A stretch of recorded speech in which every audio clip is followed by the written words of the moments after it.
Welcome to Sleep Wealth Audio. Tonight's chapter is Thought and Character from As a Man Thinketh by James Allen. As you settle in and let your body relax, allow these ideas to move quietly through your mind.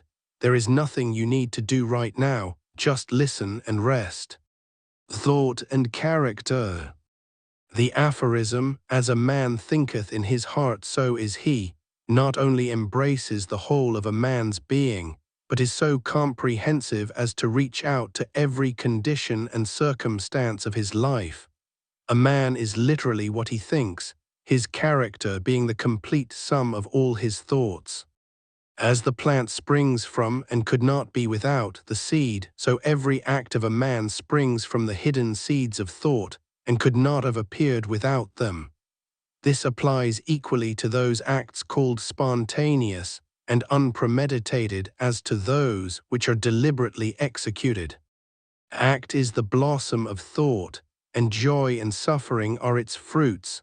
Thus does a man garner in the sweet and bitter fruitage of his own husbandry. Thought in the mind hath made us, what we are by thought was wrought and built. If a man's mind hath evil thoughts, pain comes on him as comes the wheel the ox behind. If one endure in purity of thought, joy follows him as his own shadow sure. Man is a growth by law, and not a creation by artifice, and cause and effect is as absolute and undeviating in the hidden realm of thought as in the world of visible and material things. A noble and godlike character is not a thing of favor or chance, but is the natural result of continued effort in right thinking, the effect of long-cherished association with godlike thoughts. An ignoble and bestial character, by the same process, is the result of the continued harboring of groveling thoughts. Man is made or unmade by himself. In the armory of thought he forges the weapons by which he destroys himself. He also fashions the tools with which he builds for himself heavenly mansions of joy and strength and peace. By the right choice and true application of thought, man ascends to the divine perfection. By the abuse and wrong application of thought, he descends below the level of the beast. Between these two extremes are all the grades of character, and man is their maker and master.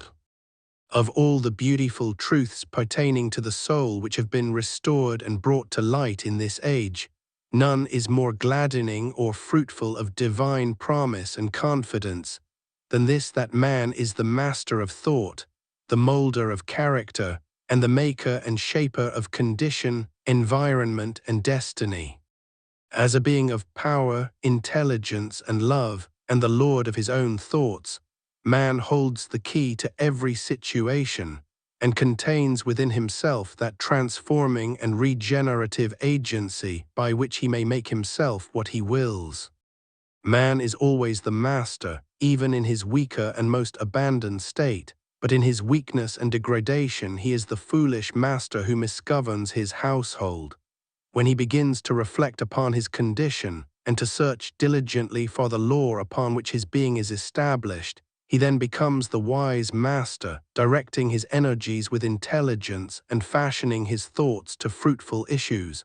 Such is the conscious master, and man can only thus become by discovering within himself the laws of thought, which discovery is totally a matter of application, self-analysis, and experience.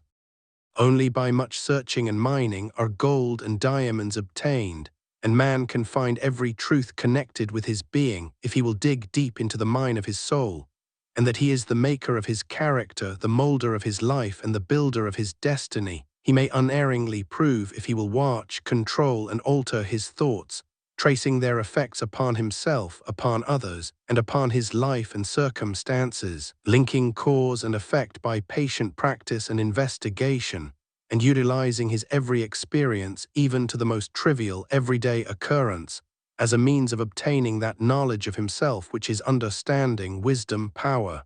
In this direction, as in no other, is the law absolute that he that seeketh findeth, and to him that knocketh it shall be opened. For only by patience, practice, and ceaseless importunity can a man enter the door of the temple of knowledge.